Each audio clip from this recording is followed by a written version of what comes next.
I was given only one word, and I had to describe the Heisman candidate wide receiver DeVonta Smith. Just one word, that word would be easy. To me, that word is smooth. The perfect word to sum up the play style of a wide receiver in DeVonta Smith out of Alabama, who could potentially win the Heisman Trophy. It's smooth. So let's get it started. You know, I got to shout out DoseOfDion, man, because it was actually the first time I went live on YouTube. And, guys don't know, DoseOfDion, he put out a lot of good content for the Detroit Lions. Welcome everybody to another video. Glad you guys are here. And yes, welcome into the first episode of draft profile thing. I don't know what it's called yet. I don't know the official term for it. But basically this series is going to be pretty darn simple. We're going to take a look at tons of different college prospects, probably for the next couple of months. And all we're going to do is talk about what they do well, what they don't do well, where they need to work, where they could potentially fall in the draft. But it's basically laying a foundation. All right, when you build a house, whatever you build, you got to lay the foundation first. We're going to lay the foundation here and take a look at tons of different college prospects. That way we just have the videos. That way we have them to refer back to. So when we want to know, okay, well, what did this guy do well? What does he not do well? When it comes draft time, when we're talking about who should the Lions draft, when we're discussing who should the Browns draft, the Bills draft, whatever your favorite team should draft, you can come back and look at these videos and say, okay, well, here's what they do well. Because right now, as a Lions fan, not knowing who our head coach to be, not knowing who our general manager, if there even is going to be a general manager, with so many questions right now, it just seems like you could basically say anyone to draft and you wouldn't be wrong because we could use everything right now. I mean, there's so many question marks with this team. So what I want to do is not necessarily focus on who the Lions should draft, but have this open to any NFL fan in terms of it's just knowing the player. It's just knowing the prospect that is out there. And that's what we're going to be doing in this. It is now bowl season. You know, we're into the college football playoff time. The regular season is over. A strange regular season for college football. But you know what? I think about this time, it's okay. You know, we got a couple of months. We got about 4 months until the draft. So let's take a look at it. Let's take a look at some prospects. Whoever you guys want to hear me talk about next, put it in the comment section below. I asked you guys yesterday in the community, who do you guys want to see me talk about first? And the most liked comment was DeVonta Smith or Jalen Waddle. So here we are with DeVonta Smith. Again, it could be any position. Center, guard, tackle, defensive end, defensive tackle, linebacker, corner, safety, wide receiver, quarterback, running back. Doesn't matter. Kicker, it don't matter. Punter, we can do punters. You just got to let me know in the comment section below, and we're going to run through a lot of guys. So don't worry. There's going to be a lot of people to look at. We're going to start off with DeVonta Smith because that's what you guys wanted to see first. So let's just look at DeVonta Smith. We're going to start off with the things that I think he does well. The things when I watch his game that I just say to myself, wow. That's what he brings to the table. This is the kind of thing that he's going to bring to the table. Now, when I say DeVonta Smith is smooth, I think it's the best way to describe his play style. Look at Alabama. They put out some really good wide receivers. They put out Henry Ruggs last year, and he was just an absolute burner. The guy is like a track star, right? This guy is just extremely fast. That's not what DeVonta Smith is. They also put out Jerry Jeudy, right? Jerry Jeudy's, just such great route running. I mean, he's just getting monstrous separation. That's not necessarily DeVonta Smith's game either, but he has some of that in his game. He has a little bit of everything in his game.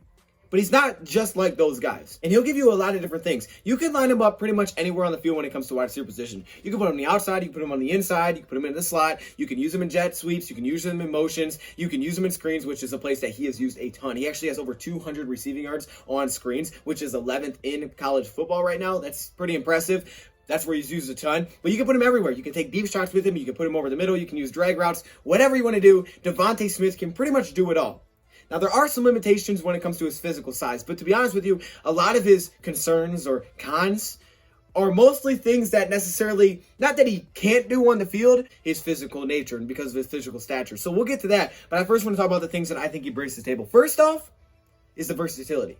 The fact that he can pretty much line up anywhere aside from the tight end position when it comes to receiving is a huge benefit because you're not locked into putting him in any position. You can put him out there pretty much anywhere you want to use him, and he's going to be successful at pretty much all positions.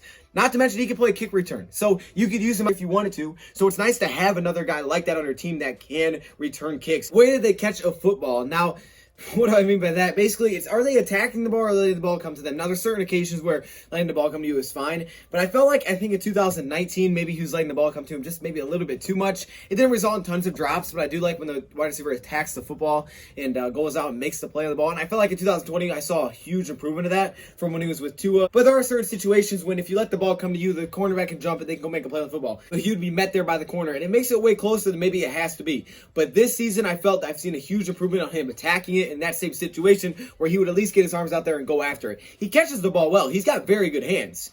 But just sometimes I feel like, he used to wait a little bit too long, but I think he's improving upon that, and he's adding that to his game, which is big. Is he improving year by year? Yes, you see that, and you also see that in his stats. His game style really plays off of separation because he's not the strongest, he's not the fastest, he's not the biggest. He is so technically sound. When I call him smooth, it also goes with his technique. Very technically sound. Like, he's a senior, so he's been playing for 4 years, so he's had experience against some great receivers, against some great defensive backs, I should say, and worked with some great receivers. But he's a veteran already. It seems like he's already vet. One thing that it does well is uses his eyes. You know how in basketball when you pass, you use your eyes off. You look him off. He looks guys off out of his route. So you'll see off of his route, off the snap, he'll look at cornerback off before he makes his move. He'll sell you on the fake with his eyes. Another thing that he does great to create separation, which some wide receivers struggle with, is doesn't turn back too soon. You know the route that you're on. The quarterback knows the route you're on. But when you get wide receivers that when they break and instead of getting their head down and going as fast as they possibly can to get down the field, get separation, they'll turn back. And you're running way slower when you're running like this than when you're just going. He just goes, and he has that connection with his quarterback, understanding that they're both on the same page to go. Now, sometimes that can be a problem. You don't look back, the quarterback throws it, right? There's situations like that, but that's how he gets the separation. He gets down and takes off, but he uses his eyes. He sells it at the line. He uses his feet to hesitate, uses his eyes, sells the direction, and goes the other way. That's a veteran type of play. That's the type of thing that really good, technically sound players do. It's those little things, because you're wondering, wait a minute. If this guy isn't fast, he's not big, if he's not super strong, how is he getting open on cornerbacks? By the way, go look at him play against LSU. You go watch this guy play against LSU, all right? He went against Stingley. Stingley, I believe, ran like a 4.3 40-yard dash. He's faster than him in a straight line. So how is he getting this crazy separation over and over and over? Because he's so fundamentally sound. Technique will obviously impress you. It's like watching, a guy that's had tons of experience, which he's had a pretty good amount of experience, but he's just ready to go. But then he's savvy, right? He's got the little veteran to him. You look at this play against LSU where the cornerback is kind of just, looking off a little bit, looking to the sideline, not paying complete attention, and just a release, boom, just to watch the explosion off that. Look at the jump on that. Gone, man, gone. And that's just being a little bit of vet there, noticing, hey, he's not paying attention, I'm gone. The threat of him going deep can also give him separation right away. But sometimes he doesn't. There's certain occasions where, certainly against Georgia, where the cornerback will be all over him. But he'll still find a way to get separation by the time he catches the football after the ball is released from the quarterback's hands. He jumps back to the ball. He goes out and gets it. And that's one of the things I like, that he's not going to wait for it to get there. He'll go take the ball out of the air. If he feels like it's contested, he'll go snag it out of the air. Catching balls left, right, above him, below him, reaching down, snagging him, fingertip catches. The guy only has a 2.7% drop rate. Over 100 catchable passes, and only 3 drops there. The guy catches so many passes. Now, not all the passes are extremely difficult, but that is one little trait that you will notice is that he's going to go back and get the ball. He's not going to sit there and wait for it. If it's going to be a contested catch, he'll go out and get it. He's going to make an effort to go make a play on the football. And that's huge. That's huge for a wide receiver, because I don't want my wide receiver just waiting there to get it when a cornerback can go up and jump it. Sometimes your quarterback, they need you to at least go knock it away. And that's something that I know DeVonta Smith will bring. He also does a very good job of tracking the football. His ability to high point is great. Now, he's 6'1", 175 pounds. He doesn't have a lot of muscle. He's not a very big built guy. I mean, he's kind of skinny. He's relatively tall, 6'1". But he's not super muscular and strong and out, go up and fight through the contest and go take it out of the air and snag it out of your hands, even though he has done that at times because it's just great effort. A great job of tracking the football and putting his body in a position to go get it. He's just so fluid and so smooth. And it's just in everything he does. I think that's why smooth sums up his play style. Whether it's a long ball, an underneath ball, a screen, it's smooth. Everything just looks so fluid. The eye, you watch him, you're like, man, that guy is he's a football player. That is a very, very sound, fundamentally sound football player. That is what you get in DeVonta Smith as a senior. And he's had experience playing for 4 years. A 4-year player, you're going to have that experience. And he's really taken off. After a sophomore year, took off statistically, that he almost doubled up his receiving yards in his junior year from his sophomore year. His numbers took off. He went from 6 touchdowns to 14 touchdowns. He added 26 receptions. And now this season, he's putting up numbers that there's a reason he's in the Heisman candidate race, because he's leading college football in receptions. He's leading college football in yards. He has 40 career receiving touchdowns, which is first in the SEC as of now. He's just extremely talented. Those numbers, no matter how you're getting them, are impressive. No matter how it comes, they're impressive. And what's great about it is you don't see games where it's like, oh, he wasn't a factor in this game. This game that he just didn't make a lot of plays, he was kind of quiet. There just aren't games like that. And in the big moments, he shines. Against Florida, just in their SEC championship game, 14 receptions. The guy shines. He makes plays. His worst game statistically this season, I believe it was Arkansas, and they beat him like 52-3. because you don't really need him. Always ways to get him involved. Because of his versatility and how smooth he is at every position and sound he is, you can use him anyway. Nothing can take him out of the game because you can put him anywhere. He's just a mismatch of separation for him. He's just the ability to create separation. This may go to the fact that, it's very hard to put the safety over top, things like that. But one strength I also look at when I see a guy like DeVonta Smith is really how quickly he can stop on a dime. We talk about you change direction, suddenness, things like that. He really can stop on a dime really quickly. When it comes to comeback routes, curl routes, things like that, the fact that they have to respect him going deep and we don't have safety over top, sometimes you have to give some cushion. Well, he's very good at that by his body control, but just his ability to just stop on a dime just like that, on curl routes, comeback routes, it really gets him very separated from a cornerback that maybe he's expecting to go deep or just can't, get back to him in time. That he's not the most elite, dynamic speedster or athletic or most elusive. His physical size, his physical stature, the physical nature behind him. He's projected to run around a 4.5 at a 40-yard dash time. And yeah, that's not elite. That's not a burner speed. But somehow he finds a way to make big plays down the field one-on-one. Some people are worried that sometimes he can get jammed at the line because of his size. That's the one thing that I would say is just simply maybe he needs to put on some more muscle, bulk up a little bit. You don't want him too big because he does everything right now. Maybe you put on a little bit more muscle there. Not elite speed. He doesn't have elite athleticism. He doesn't have elite size. Look, speed kills. You can't teach speed, so it's great to have it. But it's not like he's slow. I mean, you look around some of the best receivers in the league. You're Michael Thomas. You're DeVonta Hopkins. You're DeAndre Hopkins, you're Michael Thomas, you're Devontae Adams. All of those guys ran in the 4.5s. And we know they're some of the best receivers in the league. It's just how sound are you? Can you get separation? Separation is the name of the game. This season, Lions selected Quintez Cephas because he's able to get separation. That is the name of the game to me from a wide receiver perspective. You can't teach speed. That's why Henry Ruggs went first as wide receiver. It was kind of clear he was going to go first. You can't teach that kind of speed. But not a lot of guys are going to have that kind of speed. But what he does have is his ability to find a way to get open. He just gets open. So let's run through his concerns here. The thin build. Something that could be a little bit concerning when it comes to contested catches. Getting jammed at the line.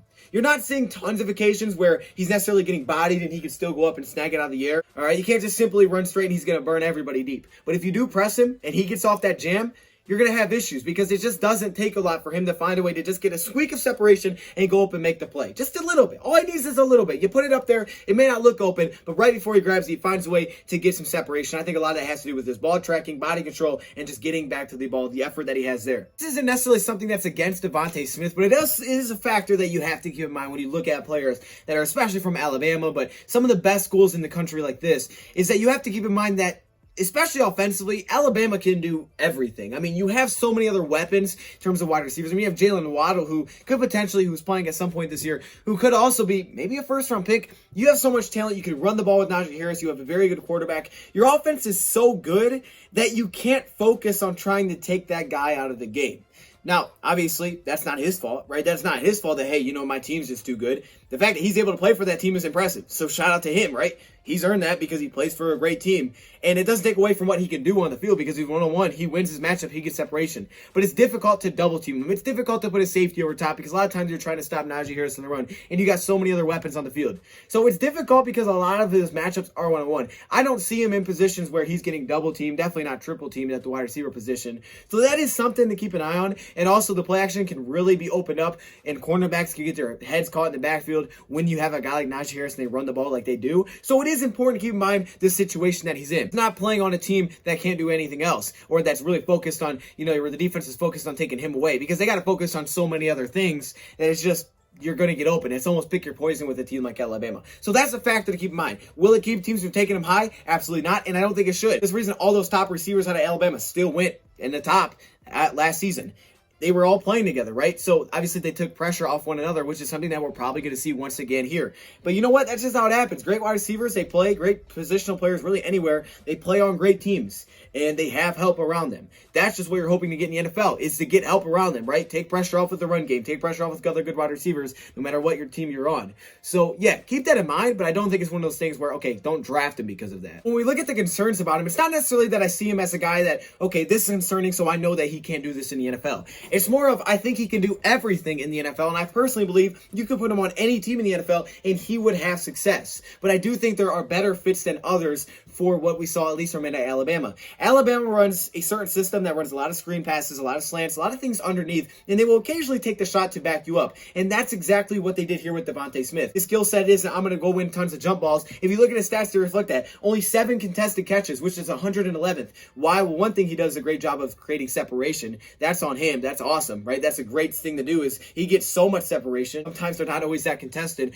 but a lot of his passes are underneath, a lot of screen passes. 11.2 yards after the catch, and that is third amongst college football wide receivers. And not necessarily because he's the fastest, the most elusive, he jukes people out their shoes. To me, it's because that's a lot of his plays are screens. He may catch 1-yard pass, go for 12 yards. He's a good job of following his blockers. He understands that he has some vision there, so that's great. You don't see tons of drops either, but that's a lot of his game. So if you're a team that likes to run drags, screens, slants, which the NFL is really going heavy to, he's going to be really good for you. Do I think other guys can do that? Sure.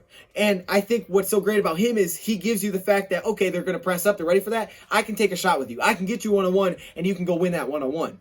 Because he has enough size to do it. He has enough speed to do it. And he has a very, very good job for tracking the ball where he can do that. So you can't press up and sell out the stop underneath pass, because he'll take you deep and he'll win that. It's just not necessarily his thing. He's not a specialty go up and get it. If you want a jump ball guy, this isn't your guy.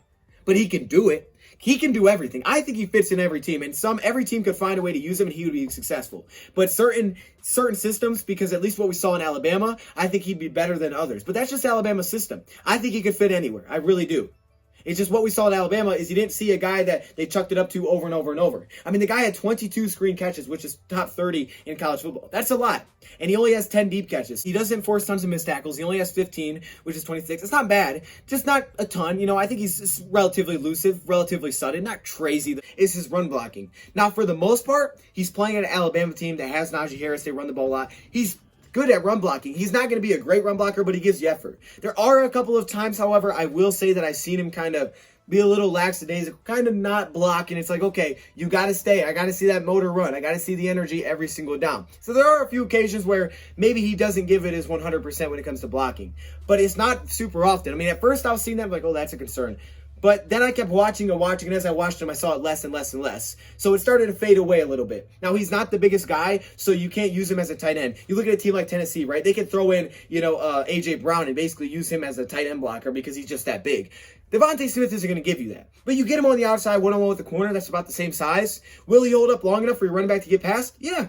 Yeah, he will. And he's used to that playing at Alabama. He's played the best competition. He goes against Patrick, who is supposed to be the best cornerback in the draft in practice. College football, there's really not a lot you can find when it comes to finding competition week in, week out. It's difficult to find competition week in and week out. The SEC is the closest thing you will find in college football to competition week in and week out, no matter who your opponent is. That's the closest thing you'll find. SEC players, they go really well to the NFL because it's the closest thing to having that competition week in and week out. And that's where DeVonta Smith's been working. For 4 years, he's been doing that. For 4 years, he's been going against Alabama's defense in practice, against some of the top cornerbacks. For 4 years, against some of the top safeties. It really depends on what your team is looking for, because I think he fits everybody, but I do think there are certain teams that like to run the wide receiver screens, that like to hit your drags, that like to hit the underneath passes. That's the kind of guy that will be perfect. And every once in a while, he can burn you deep, because if you don't respect that, he'll go. And that'll also open up his underneath. He just got it all, man. He's got it all. He's a complete player. So there you go. That is DeVonta Smith. Let me know who you want to talk about next. Let me know your thoughts, comments below. Thank you for watching, and I'm out. Are you kidding me right now? I had to put my helmet on for this one. Are you kidding? Look at this. Look at all these members. What? Yo, hey, shout out to all the members, man. Look how many All-Pro members there are. Like, literally, it's the whole screen, dog. This is crazy. The patrons, of course, the Hall of Fame members, man. Y'all got the gold color. It's kind of yellow, but it's supposed to be gold. Shout out to all the members, man. If you want to be a part of this, all you got to do is join the channel. But there are perks that come with it. Stay locked in the community tab if you are a member, because that's where a lot of information comes out. I appreciate all of you. What?